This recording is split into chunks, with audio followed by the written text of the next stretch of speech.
மத்திய இஸ்ரேலில் பயங்கர வெடிப்பு சத்தம். இலக்கை தாக்கிய ஹவுதிகளின் சொல்ஃபிகர் ஏவுகணை. காசாவிற்கு காட்டாற்று வெள்ளம் போல் உதவிகள் தேவை. ஆனால் டீஸ்பூன் அளவிற்குத்தான் உதவிகள் கிடைத்துள்ளன. ஐநா பொதுச் செயலாளர் கட்டரஸ் வேதனை. மீண்டும் பென்குரியன் விமான நிலையத்தை தாக்கிய ஏமனின் ஹைப்பர்சோனிக் மிசைல். லட்சக்கணக்கான இஸ்ரேலியர்கள் பதுங்கு அறையில் தஞ்சம். காசாவில் தினந்தோறும் நடைபெறுவதை பார்த்து மௌனமாக இருக்கும் உலக முஸ்லிம் ஆட்சியாளர்கள். உங்களது மௌனம் வெட்கக்கேடானது என்று விமர்சித்துள்ள ஏமன் ஹவுதி அரசு. இஸ்ரேலின் ஹைஃபா துறைமுகம் பென்குரியன் விமான நிலையம் விரைவில் முற்றிலுமாக மூடப்படும். ஈழட் துறைமுகத்திற்கு ஏற்பட்ட நிலைதான் இந்த இரண்டு இடங்களுக்கும் ஏற்படும். ராணுவ நடவடிக்கைகளை தீவிரப்படுத்த உள்ளதாக ஏமன் ஹவுதி படை தகவல். ஏமனின் உறுதியான நடவடிக்கையால் வழிக்கு வந்த அமெரிக்கா அரபு நாடுகளைப் போல புறமுதுகிட்டு காசா மக்களுக்கு துரோகம் செய்யவில்லை. ஹவுதி தலைவர் பரபரப்பு பேச்சு. இனி செய்திகளை விரிவாக பார்க்கலாம். ஏமன் ஆயுதப்படைகள் பென்குரியன் விமான நிலையத்தில் சுல்ஃபிகர் பாலிஸ்டிக் ஏவுகணைகளை கொண்டு வெற்றிகரமாக இலக்கை தாக்கியதாக அறிவித்துள்ளது. இதனால் பல விமானங்கள் நிறுத்தப்பட்டன. மேலும் ஆக்கிரமிக்கப்பட்ட அல்குஸ் முழுவதும் சைரன்கள் ஒலித்தன. ஏமன் ஆயுதப்படை டெல்லவிவில் உள்ள பென்குரியன் விமான நிலையத்தை குறிவைத்ததாக அதன் செய்தி தொடர்பாளர் பிரிகேடியர் ஜெனரல் யஹ்யா சாரி தெரிவித்தார்.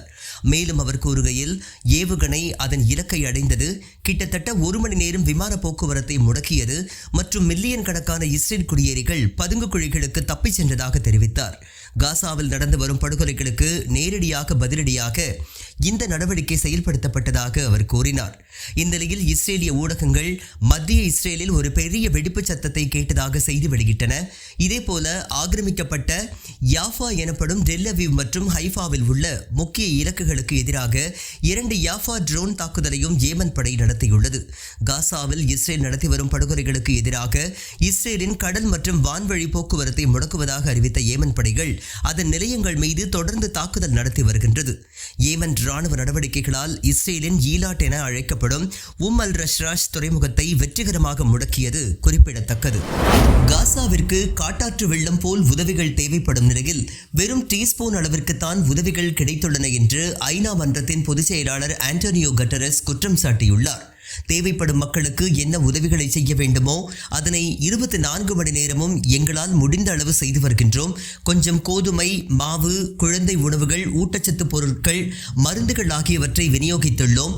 தேவையற்ற கடும் கட்டுப்பாடுகளை விதித்து விநியோகத்தை ஆக்கிரமிப்பு நிர்வாகம் தாமதப்படுத்தி வருகின்றது. காசாவின் 80% இடங்கள் தடை செய்யப்பட்ட பகுதிகளாக ஆக்கிரமிப்பு நிர்வாகத்தால் மாற்றப்பட்டுள்ளது. மற்றொரு பக்கம் அராஜக அழித்தொழிப்பு நடவடிக்கைகள் தீவிரப்படுத்தப்பட்டுள்ளன.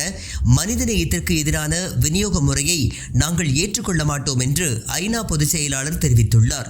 விரைவான, நிலையான, பாதுகாப்பான விநியோகம் இல்லாவிட்டால் ஏராளமான மக்கள் உயிரிழந்து விடுவார்கள் என்று ஆண்டோனியோ கட்டரஸ் எச்சரிக்கை விடுத்துள்ளார். இஸ்ரேலின் பென்குரியன் விமான நிலையத்தின் மீது வெள்ளிக்கிழமை மீண்டும் தாக்குதல் நடத்தப்பட்டதாக ஏமன் படைகள் அறிவித்துள்ளன. ஏமன் ஆயுதப்படைகளின் ராக்கெட் யூனிட் மூலம் டாப் டயர் நடவடிக்கை மேற்கொள்ளப்பட்டதாக செய்தி தொடர்பாளர் யஹ்யா சாரி வெளியிட்டுள்ள அறிக்கையில் கூறப்பட்டுள்ளது.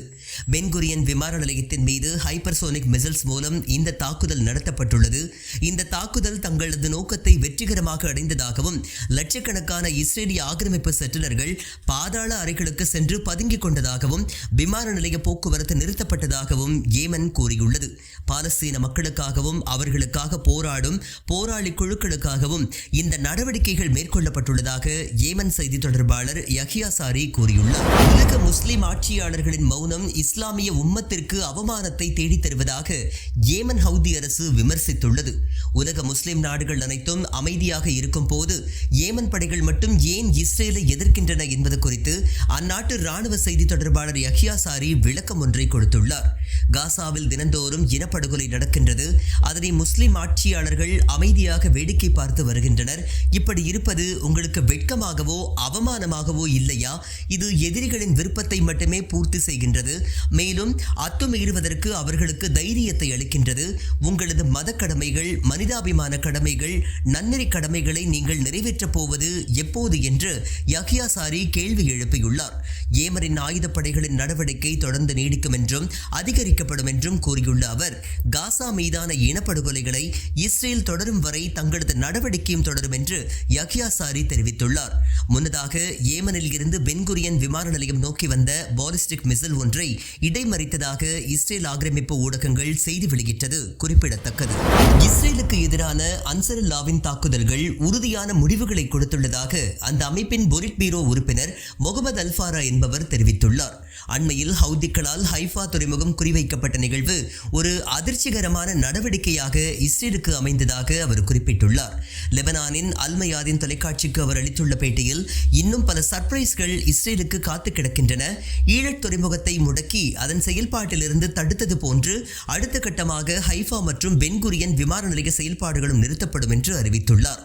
தங்களது தாக்குதல்கள் ஏற்படுத்தும் எதிர்விளைவுகளை கூர்ந்து ஆய்வு செய்து வருவதாகவும் தங்களது தாக்குதல்கள் பொருளாதார ரீதியில் இஸ்ரேலுக்கு பெரும் நெருக்கடியை ஏற்படுத்தியுள்ளதாக அவர் குறிப்பிட்டுள்ளார். தங்களது நடவடிக்கைகள் தொடங்கப்பட்ட பிறகு தற்போது உலகில் யாரும் இஸ்ரேலில் முதலீடு செய்யவோ அங்கு சுற்றுலா செல்லவோ விரும்புவதில்லை என்று அவர் தெரிவித்துள்ளார். ஏமன் படைகளின் தாக்குதல்களால் இஸ்ரேலின் ஈழத் துறைமுகம் எப்படி மூடப்பட்டது என்பது குறித்த கூடுதல் தகவல்களை ஹவுதி படைகள் வெளியிட்டுள்ளன.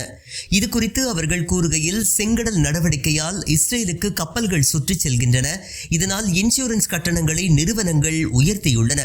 மேலும் ஈழத் துறைமுகத்தில் கடும் ஆட்குறைப்பு செய்யப்பட்டுள்ளது. அரபு அரசாங்கங்களின் நடவடிக்கைகள் தான் இஸ்ரேலுக்கு வலிமையை அதிகரிக்கின்றன.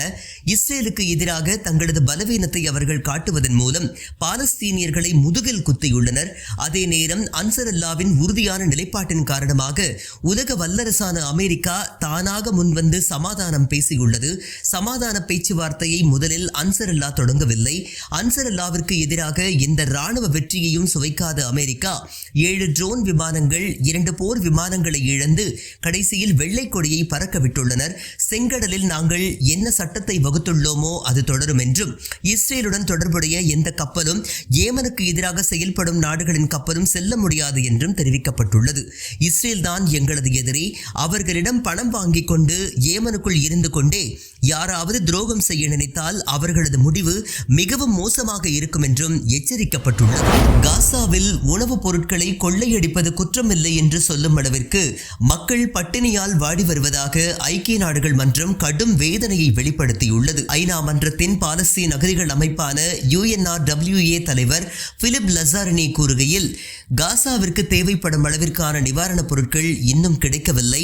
தற்போது கிடைத்துள்ள பொருட்கள் என்பது வைக்கோல் போரில் ஒரு குண்டூசியை தொலைப்பது போன்றது என்று தெரிவித்துள்ளார். அதாவது அந்த அளவிற்கு மக்களுக்கு தேவை இருந்தும் உணவுப் பொருட்களை இஸ்ரேல் அனுமதிக்கவில்லை என்று கூறியுள்ளார். பெரியவர்களுக்கு தண்ணீரோ உணவோ இல்லை, குழந்தைகளுக்கு தேவையான உணவுகள் இல்லை, மருந்துகளின்றி முதியவர்கள் உயிரிழந்து வருகின்றனர். 11 வாரங்களுக்கு தேவையான உணவுகள் தேவை உள்ளது. தடையில்லாத அர்த்தமுள்ள விநியோகம் நடைபெற்றால் மட்டுமே மக்கள் அனைவரையும் காப்பாற்ற முடியும். தெற்கு காசாவில் 15 ட்ரக்குகளில் கொண்டு செல்லப்பட்ட உணவுகள் கொள்ளையடிக்கப்பட்டுள்ளன. எங்கும் பசி, விரக்தி, கவலை நிலவுகின்றது. விரைந்து விநியோகத்தை அதிகரிக்க வேண்டும் என்று ஐநா அகதிகள் அமைப்பின் தலைவர் தெரிவித்துள்ளார். காசாவில் நடைபெறும் இனப்படுகொலை தடுத்து நிறுத்தப்பட வேண்டும் என்று கொலம்பிய அதிபர் பெட்ரோ தெரிவித்துள்ளார். நாம் 21வது நூற்றாண்டில் வாழ்ந்து வருகின்றோம். இனப்படுகொலைக்கு எதிராக உள்ள மனித குலத்தை நசுக்கிவிட முடியாது. இப்போது இந்த இனப்படுகொலைக்கு எதிராக பேசாவிட்டால் மனிதநேயம் இறந்துவிடும் என்று சமூக வலைதளத்தில் பதிவிட்டுள்ளார். காசா போர் தொடங்கிய உடனேயே அதனை லத்தீன் அமெரிக்க நாடுகள் கடுமையாக கண்டித்தன. அப்போதே இதனை எதிர்த்து குரல் கொடுத்தவர் பெட்ரோ. இஸ்ரேலின் இனப்படுகொலைக்கு எதிராக சர்வதேச நீதிமன்றத்தில் தென்னாப்பிரிக்கா வழக்கு தொடுத்த போது அந்த வழக்கில் தன்னையும் ஒரு மனுதாரராக இணைத்துக் கொண்டது கொலம்பியா. தொடர்ந்து இஸ்ரேலுடனான தூதரக உறவுகளை தென் அமெரிக்க நாடுகள் துண்டிப்பதற்கு கொலம்பியா முக்கிய உந்துதலாக இருந்தது. காசாவிற்கு அருகேயுள்ள எகிப்து, ஜோர்டான், ஐக்கிய அரபு அமீரகம் போன்ற முஸ்லிம் நாடுகளே இன்று வரை இஸ்ரேலுடனான உறவுகளை துண்டிக்கவில்லை என்பது குறிப்பிடத்தக்கது. இஸ்ரேலுக்கு உதவிகள் தேவைப்படும் இந்த நாடுகள் தொடர்ந்து செய்து வருவதும் கவனிக்கத்தக்கது. தொடர்ந்து காசா தொடர்பான அண்மை தகவல்களை விரைவு செய்திகளாக பார்க்கலாம். வெள்ளிக்கிழமை இரவு கான் யூனிஸில் இஸ்ரேல் ஆக்கிரமிப்பு படைகள் நடத்திய தாக்குதலில் 7 குழந்தைகள் உட்பட 8 பேர் கொல்லப்பட்டுள்ளனர். காசாவில் உள்ள 94% மருத்துவமனைகள் சேதப்படுத்தப்பட்டுள்ளன அல்லது அழிக்கப்பட்டுள்ளன என்று உலக சுகாதார நிறுவனம் தெரிவித்துள்ளது. அனைத்து மருத்துவ கட்டமைப்புகளும் நிர்மூலமாக்கப்பட்டுள்ளதாகவும் அந்த அமைப்பு புகார் தெரிவித்துள்ளது. இதனிடையே உலகின் 80 நாடுகள் ஒன்றிணைந்து காசாவில் நிலவும் மோசமான சூழல் முடிவுக்கு கொண்டுவரப்பட வேண்டும் என்று கூட்டறிக்கை வெளியிடப்பட்டுள்ளன. இதற்கு ஹமாஸ் அமைப்பு வரவேற்பு தெரிவித்துள்ளது.